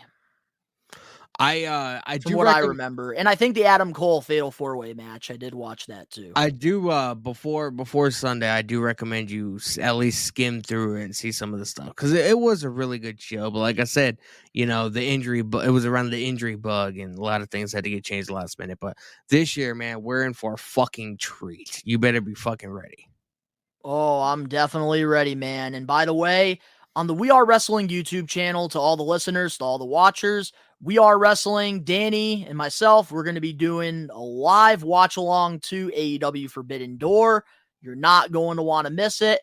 It's going to be a great time, and we hope you guys are there to watch it with us. But moving on now to our next topic, we have an Impact topic, and I feel like now, like every week, we're getting at least one Impact topic, which is good. The company's getting some news, which is a good thing. Last week, we talked a little bit about Alex Shelley winning the Impact title. Love that move. But now this week, there's reports that former Impact Wrestling champion Moose has re-signed with Impact Wrestling, and he tweeted the following, and I quote, "Leaving Impact Wrestling was a very hard decision to make. Since I made my debut in July 2016, I have accomplished so much in 7 years. Truth is, there are so many matches that I wanted to have, so many matchups to be had, but then I realized, unlike MMA, I don't have to beat the great wrestlers in other organizations to be considered great. I think my body of work speaks for itself. I believe my peers in all other companies and organizations respect my work, and at the end of the day, that's all that matters. Right now, when you hear Impact Wrestling, AJ Styles, Kurt Angle are the top names that come to mind. I want my name to be at the top of that list. So, with that goal in mind, I have more I have to get done before my time in Impact is done. Not only did I sign back with Impact Wrestling, but I also signed the longest deal anyone has ever signed in company's history. A whole lot of work to be done. So, let's get it." How do you feel about, Impact Wrestling star Moose re-signing with Impact Wrestling? I'm sure you're not really familiar with him. I'm not, and I am familiar with Impact. Obviously, I used to watch it back in the day. I haven't watched it in many years. I do think that Impact suffers a lot from, I believe like one of the co-owners is the owner of Access, which is why they have a TV deal with them, and they don't want to go anywhere else. At least that's what I've heard. But I do feel like the management in Impact isn't that great. They don't, if I was running a wrestling company, I would want to get my wrestlers noticed by a wide range audience. I wouldn't want it to settle just on a television station that probably 75% of the world doesn't have and has no access, which is why I think Access, man. Which is why I think I believe you can watch the live shows for as little as $1 on their YouTube, if you become a member of their YouTube channel, and I believe you can watch it on YouTube as well as Access TV, if I remember correctly. I could be wrong on that. You could probably gonna have to do your own research, but I do believe that's a possibility. I'm not familiar with this guy. Has it come out how long that he signed for? I have no idea, but I'm assuming 3 to 5 years probably. Sounds about right. I would have thought like somebody like Samoa Joe and AJ Styles signed longer deals than that. Oh no, back in the day, man, with old, TNA wrestling, they really didn't sign super long-term deals with them because a lot of them were considered independent contractors, and a lot of the times, a lot of these guys would, flip-flop back and forth, sign short-term deals with Ring of Honor, then they would go sign a short-term deal with Impact, and so on. Well, independent contract, every pro wrestler is considered an independent contractor because they're not part of any kind of union or whatever, so they don't get health insurance, they don't get retirement, kind of like how, actors and stuff get, you know what I mean? They're signed to a union. Pro wrestlers are considered independent contractors. Well, they would just all sign, like with TNA, they've always done like the short-term deal thing over there. Yeah, especially I would imagine, especially in like the beginning stages, like around 2002, 2003, around that era. I mean, good for him. I mean, if he feels like, his time is going to be, used very well, go for it. I mean, he probably sees the landscape of AEW and, WWE and stuff like that, and some of the bigger platforms or whatever. And just, because a lot of these wrestlers, even though they don't want to say it, I feel like part of your job is to follow up on the news, to read about all these different promotions or whatever. That way you can find what fits best with the way your working style and stuff like that. So he probably sees like the landscape of the shape WWE's in, AEW, and he probably thought, well, I'm probably in a better position now than I would be if I went to one of these other places. So, I mean, I don't blame him. I mean, if he's happy, fuck it, I would rather work somewhere small and be happy than work somewhere big and be fucking miserable. So, and I will say this about Moose because I have, followed his career. He was, a former NFL player. He did wrestle for Ring of Honor. He did have a really cool undefeated streak around that time. And, he was one of the big names from Ring of Honor that had the opportunity to go to WWE, but he chose to go to Impact Wrestling. And at the time, Impact Wrestling was trying to really make a big push in 2016. And, Moose decided to go to Impact over WWE. And he has been one of the foundation guys over there. I know, there's nothing but positive things about him over there. He's a locker room leader with Eddie Edwards. And Moose is one of the current pillars in Impact Wrestling. And Impact has treated him very well over there. He's had, creative freedom over there. He's been able to, work with a lot of, fantastic, pro wrestlers over there. And he was even, former Impact, champion. And, he was, the top guy over there. And he was a pretty good champion from what I heard. And I think, Moose being loyal to Impact Wrestling, I do love seeing that because in this, business, it is very hard to find loyalty. And I love that Moose and Eddie Edwards, they believe in Impact Wrestling. They believe in the young guys that they have, and they believe in that vision that Scott D'Amore has for it. And I think the real issue with Impact Wrestling is nobody has access to Access TV. They put on fantastic pay-per-views. They put fantastic shows. And I feel bad that, like, they don't really get recognized for, what they do, because they are putting on some of the best pay-per-views in all of pro wrestling. Nothing but positive things, Impact Wrestling fans say about the promotion. And they went from being one of the most negative, toxic wrestling companies in the world to now being one of the most positive places to work. And I think Moose, is making a great decision here. I think that he realizes that the position that he's in Impact Wrestling, he won't be able to be in that position in AEW or WWE. So I think that this is a great move for him, great move for Impact Wrestling. And I really hope that, Impact can find a way to, get access to more people to watch it. Exactly, I used to love watching Impact Wrestling. Like I said, I heard somebody tell me that for as little as $1, you can sign up to their YouTube membership, and they like broadcast like commercial free. They broadcast their weekly shows or whatever. I might do that during the winter, when I know I'm going to be home more, and start checking it out. But I'm in no rush. It's been a while since I've seen Impact. I have seen some highlights, and I do like what I see. I'm just not crazy about the arena that they're in. Like, the small atmosphere of the shows or whatever, it just doesn't seem important. If that makes sense. I'll tell you this. I miss Universal Studios when they used to record over there back in the day. They had a great crowd. Just like NXT, I feel like the reason why like NXT is not the same is because it's not at Full Sail University anymore. And I feel like that crowd was just on another level than this crowd that we have, where are they now? Like the Performance Center or something? Yeah, they're in the Performance Center in Orlando, Florida. And you can actually get free tickets. There's a Facebook group. I'm telling this to everybody that's in Florida. There's a Facebook group. And you join it. I can't remember the name of it. I joined it, and then I fucking got out of it because I was like, I don't live in Orlando.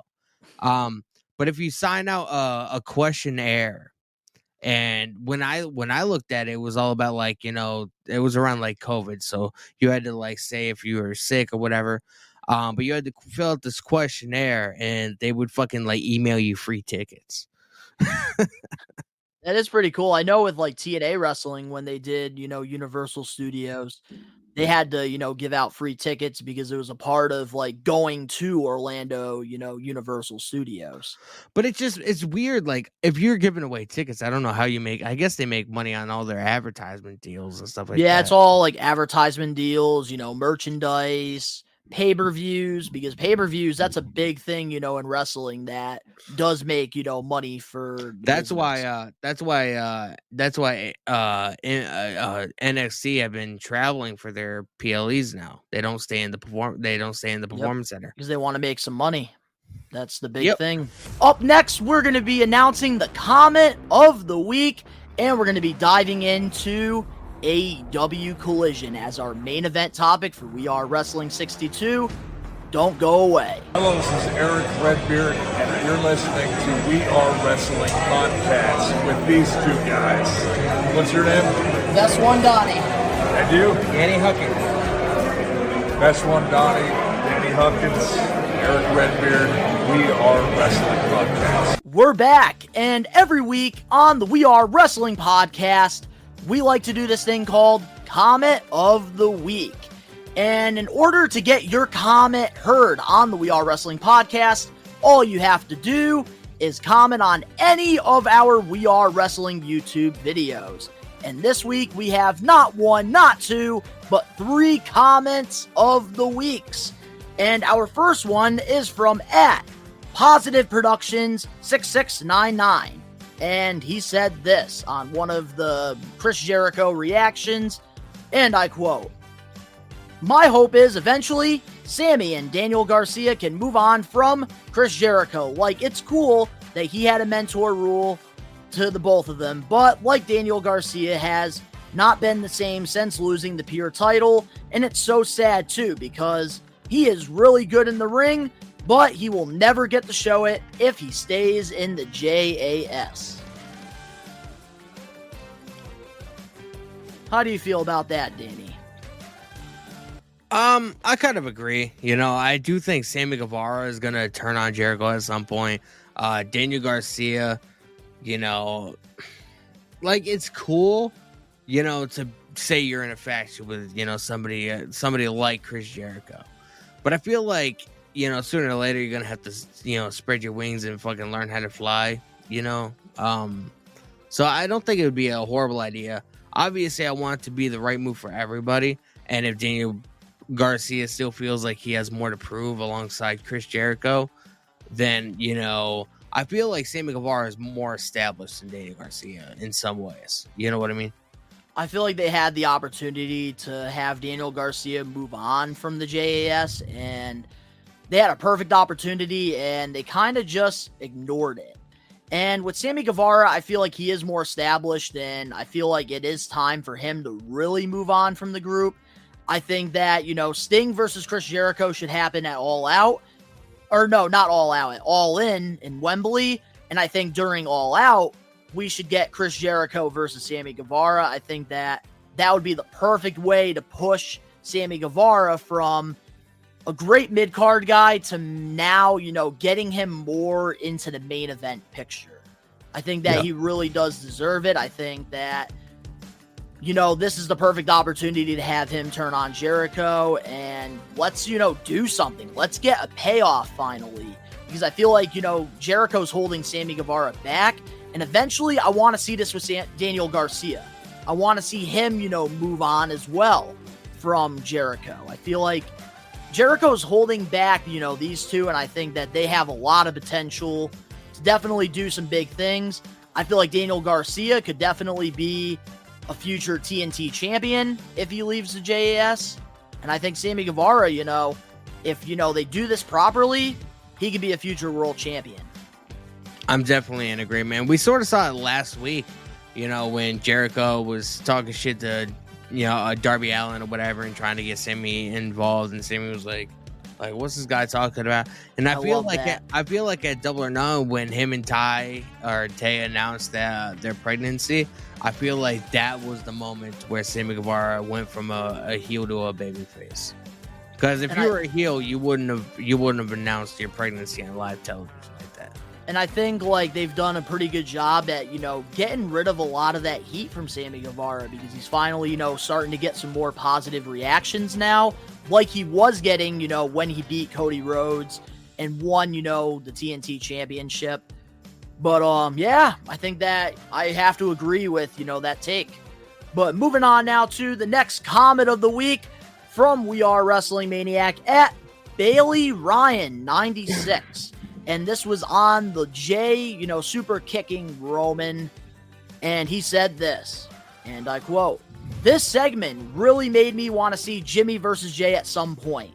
This is like the third time in less than a year they've teased any kind of friction between the two.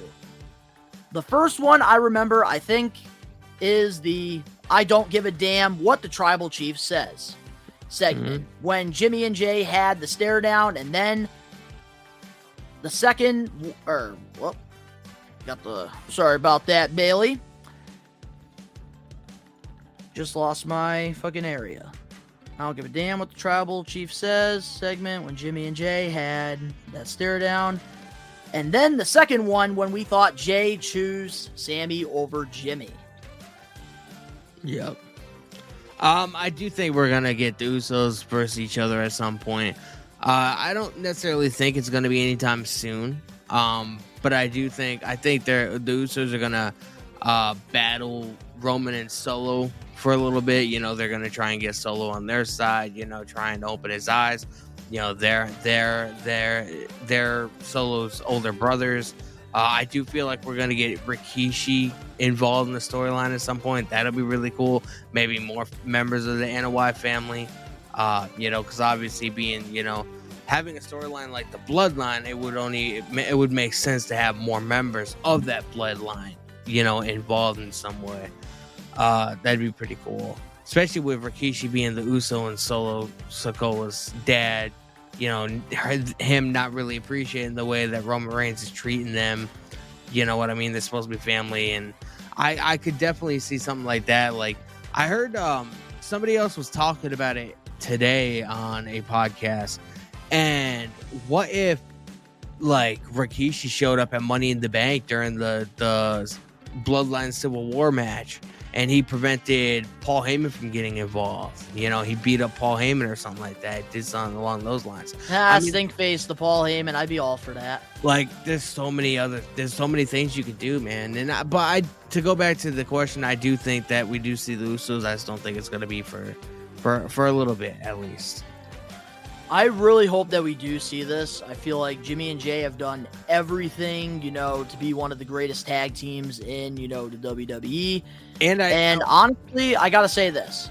WrestleMania 40, I would love to see Jimmy Uso versus Jay Uso. I think that, you know, if you're going to have a match like this, brother versus brother, it's got to be on the biggest stage of them all.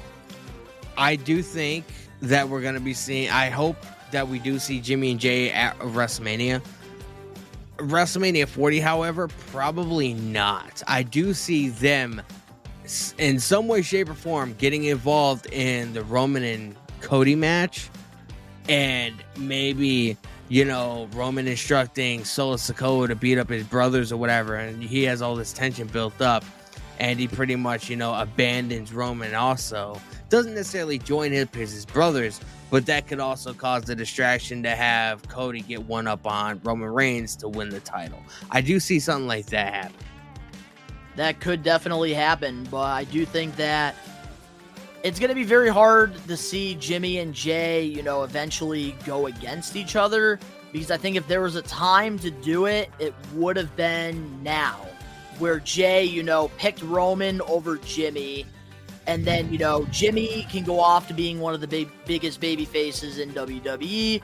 And then when, you know, Roman decides to, you know, throw Jay in the trash and Jay gets sick of it, he tries to, you know, get back with his brother, but his brother wants nothing to do with him. I think that would have made the most logical sense. But I feel like the Usos, I don't think WWE is going to break them up, me personally. But down the line, I would love to see something happen there, because I feel like they have, you know, teased it for quite a while, and for nothing to happen, that's just typical WWE booking.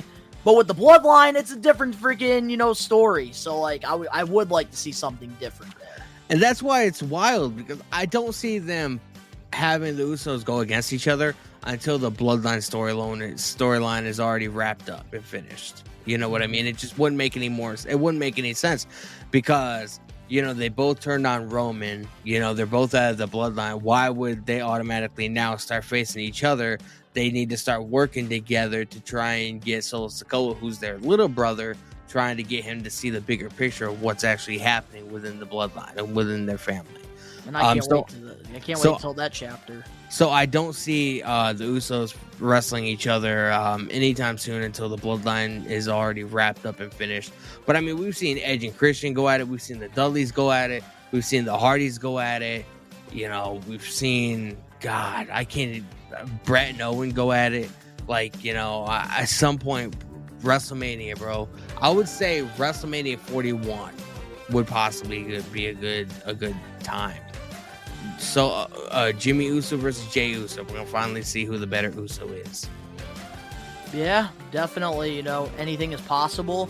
But now, our last comment of the week is from We Are Wrestling Maniac at Kim Chai 2780. And they commented this: Wheeler Yuta is getting so damn good. He is, man. Remember when he was with Best Friends and then he got recruited by BCC after he had that match with Moxley, and Moxley was all about, you know, if you bleed with me, you're a part of us, or something like that. He says something along those lines. That was months and months and months ago. I can't remember verbatim offhand what exactly he said. But that was like the starting point. Because we saw Wheeler Yuta, like, he was hanging around Orange Cassidy and Danhausen, like, you know, this whole funny kind of gimmick, whatever. And when he started having these battles with Moxley, you know, and really showcasing his ability and what he's capable of doing inside that ring, that's when people started to really notice, like, this guy's fucking good. Speaking of that moment with Jon Moxley, I did pre-order my Wheeler Yuta Blood and Guts figure. I'm excited to get that. That is fabulous. RESIGNS, man. Look out for an unboxing for that, I'm sure. That's on Best fire. One Donnie's YouTube channel. But guys, I gotta say, with Wheeler Yuta, he's been one of the most improved wrestlers, I think. He's always been a good performer, just bad booking. I think him with Best Friends, that was the way of bringing him into AEW, because I believe Trent was on the sidelines injured, so they needed somebody in that role to be teaming with Orange Cassidy and Chuck, and they brought this guy in, Wheeler Yuta. And we all knew he was a solid worker. Didn't really do much. I don't know much about Wheeler Yuta's history or anything like that. Where was he before he came to AEW? So Wheeler Yuta did a lot of stuff in the independent circuits around the Northeast area. He did a lot of stuff for Beyond Wrestling. He is from Pennsylvania, so he definitely did a lot of work over there. So he was definitely well known in the territories that he was working. That's awesome. So he must have been in our area quite a bit. I don't think he was particularly in our area. I know he did a lot of stuff in Worcester, Mass. He did a lot of stuff for Beyond Wrestling. But That's I do awesome, think, man. With Wheeler Yuta, he has gotten so much better. And I remember when AEW made a decision to have Wheeler Yuta over Daniel Garcia in the BCC, and I was so pissed off because I love Daniel Garcia's work. I feel like he deserves so much more than what he's getting. Yeah. And honestly, I did, at the time, I wanted Garcia over Wheeler, but I'm glad that they decided to go with Wheeler Yuta over Daniel Garcia, because now we're really starting to see, how good Wheeler Yuta is. And he's even getting big victories, even pinning, Kenny Omega on pay-per-view, which is nuts. Although there might be some friction, because obviously you guys already know what happened by the time you guys see this. But Daniel Bryan, man, or Bryan Danielson, he sacrificed Wheeler Yuta at the end of Dynamite tonight, and Okada laid him out with the Rainmaker. So there might be some friction there, come Forbidden Door, and even after that. You never know, unless he's like, I stand with the BCC. It's okay. Oh yeah, he stands with the BCC. I love that little shit. I love how that thing is so over right now.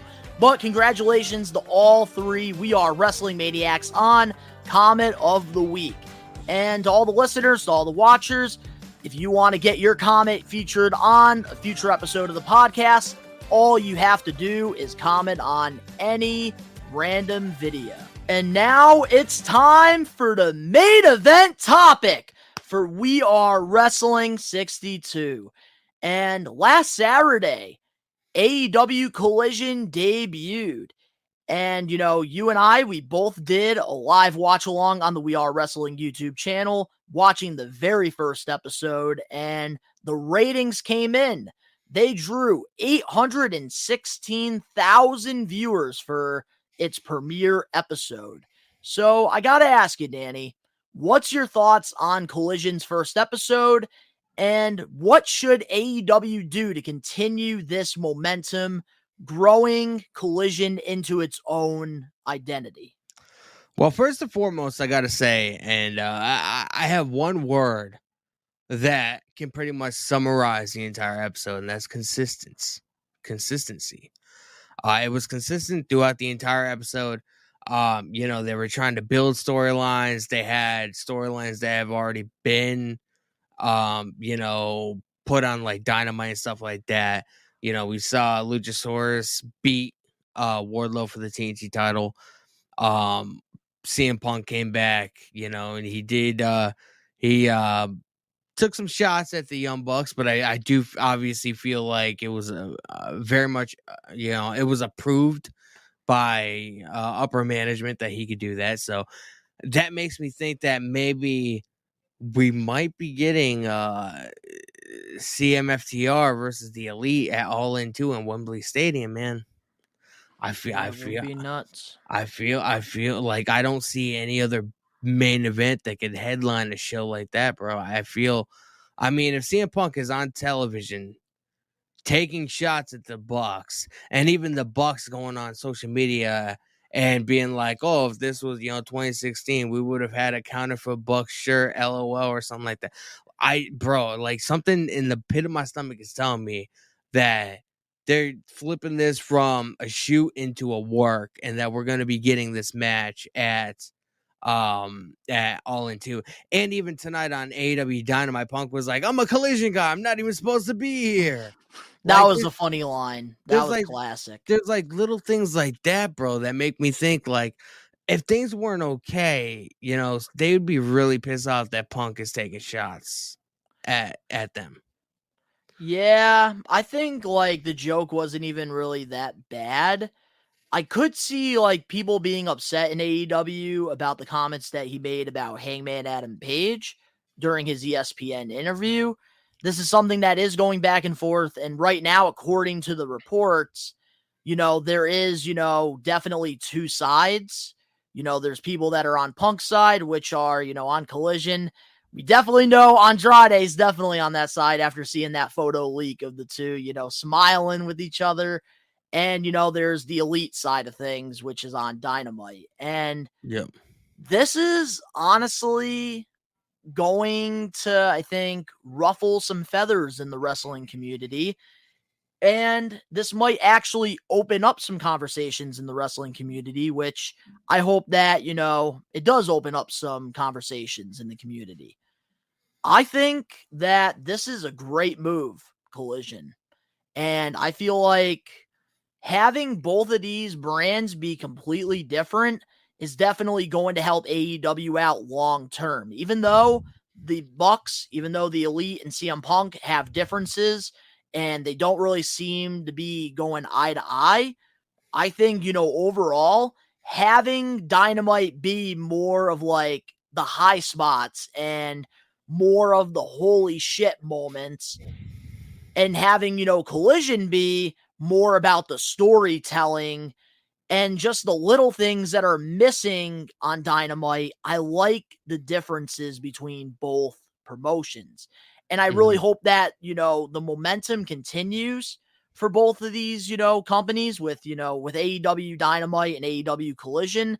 I love that they both have their own identities. I think, having, the great matches on Dynamite is going to be fantastic.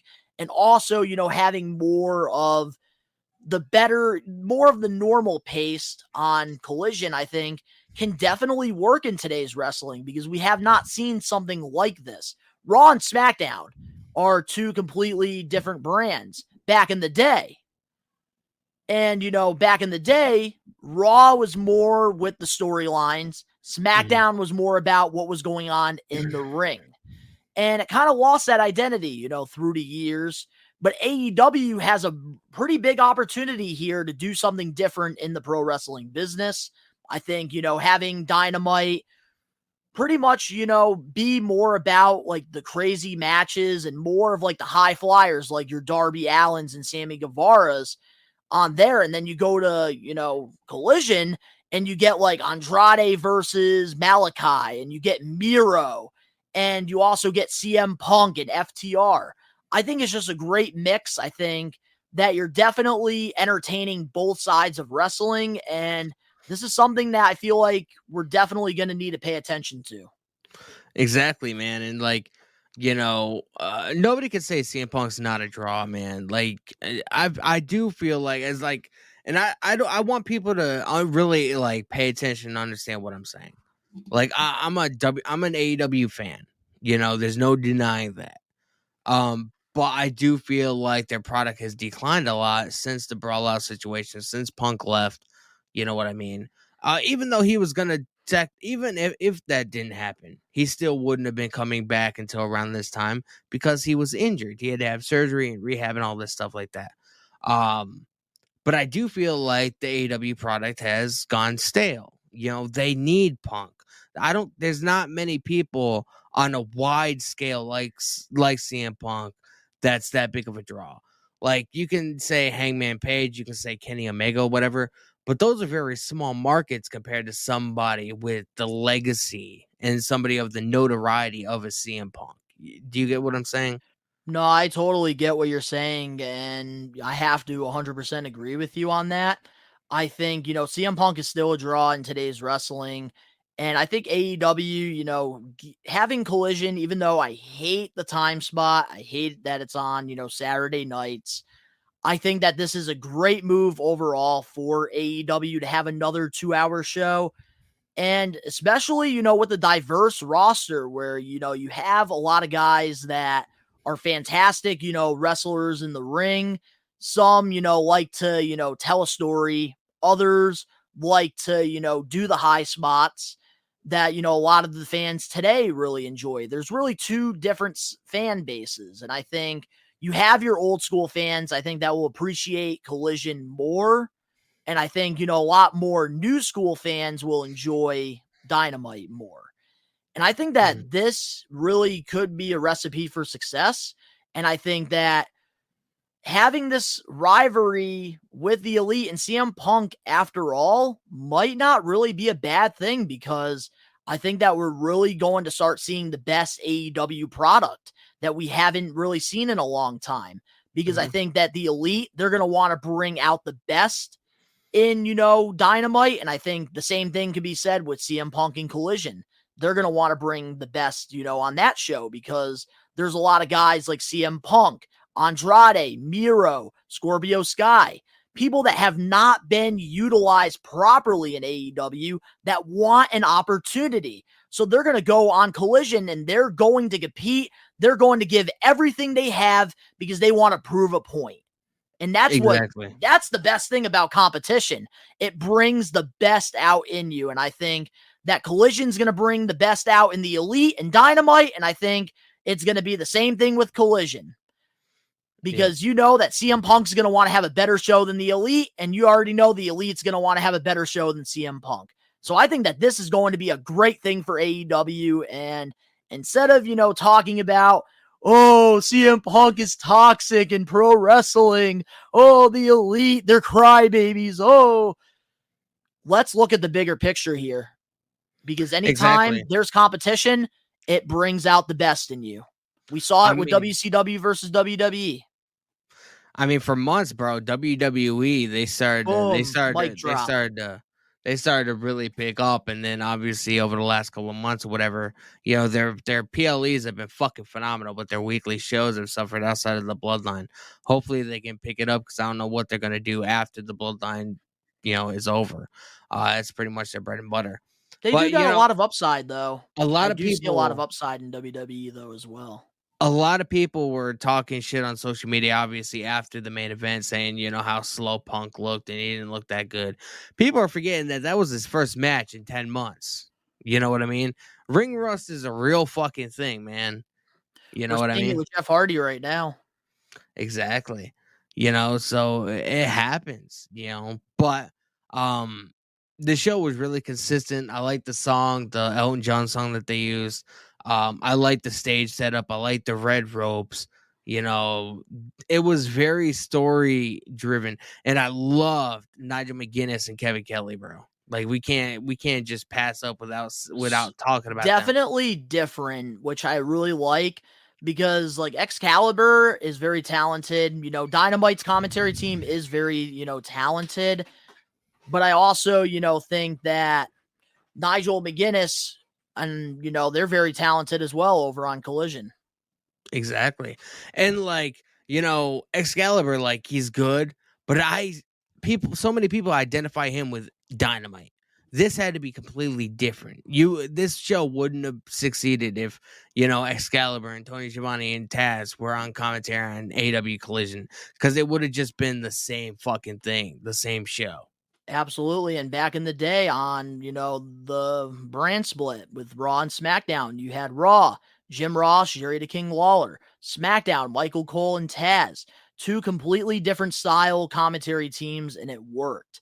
And I think, AEW, they did a really good job with branding Collision as its own brand, its own identity. And I think if you want, Collision to continue to grow, you have to, keep that momentum. You have to keep that same mindset and, do the little things. And I think CM Punk definitely has the right mind for what he wants with Collision. And I think that it's really going to work out in, AEW's favor, because now, like, we're really going to be bringing out the best in each other, because the Elite and CM Punk, they both have really big friggin' egos, and they're going to want to go out and say, you know what? Dynamite is better than Collision. Collision's better than Dynamite. And they're going to, go at it back and forth. And it's going to be great television. And I'm super excited to see, what happens from here on out. Even if we don't get the Elite and CM Punk feud, I really think that, their legitimate heat is going to bring in great television for both, Collision and Dynamite. Exactly. And the day that this podcast comes out, man, we have a stacked fucking card for tonight. Darby Allin and Stinger are going to announce who their tag team partners. We got Brody King versus Andrade. CM Punk is going to be on the show. There's a huge 8-man tag match, which I imagine is going to be the main event. It's just a stacked show, man. If you guys have TNT on your television or streaming devices, I highly recommend you guys tune in, because it's going to be a fucking show you're not going to want to miss. Plus, tomorrow is Forbidden Door 2, man. So you got a weekend stacked of some real good ass pro wrestling that you can sink your teeth in, and it's going to be very enjoyable. And Danny and I will be doing a live watch along to AEW Forbidden Door 2 on the We Are Wrestling YouTube channel this Sunday, tomorrow. You're not going to want to miss. But is there anything else you want to talk about before we close off this week's episode? Tomorrow afternoon, I do believe that we're going to have a Forbidden Door 2 prediction video coming out on the channel. So look out for that. And then tomorrow night, man, we'll be live for Forbidden Door 2. We got Okada and Danielson. We got MJF and Tanahashi. It's fucking stacked. And this weekend it's absolutely crazy. It almost resembles a big WrestleMania weekend with all kinds of fucking wrestling shows happening. It's fucking nuts. Definitely going to be awesome to see. And we're going to get MJ, I believe, by the time, this comes out, MJF's going to be on Rampage too. Yeah, it's first time on Rampage. I don't usually watch Rampage, but I'll definitely... I'm kind of curious to see, how many, viewers MJF does bring in, let alone. I know, we're going to have to definitely check out those analytics. We'll probably talk about and definitely talk about it on We Are Wrestling 63. Probably. But to the We Are Wrestling Maniacs out there that are listening, that are watching, let us know in the comment section below your thoughts on all the topics that we covered on this week's episode. If you guys enjoyed this week's episode of the podcast, make sure to smash that like button now. If you're a listener, give us a 5-star review and download us, because that's what makes Danny's nipples hard. If you're not a We Are Wrestling Maniac yet already, subscribe, turn on the post notifications if you're watching this. And, the link's down in the description below. You can go follow Danny and I on our social medias and other YouTube pages. All that down below. In addition to all the listeners, to all the watchers, if you want shorter clips of the podcast, you can't sit through an hour and a half of us rambling about wrestling, recommend you guys to go check out the short clips over on our TikTok, Instagram, Facebook, and Twitter. All the links down in the YouTube descriptions below. But of course, to all the We Are Wrestling Maniacs out there worldwide, we are taking over. Peace. Download me all over on my face.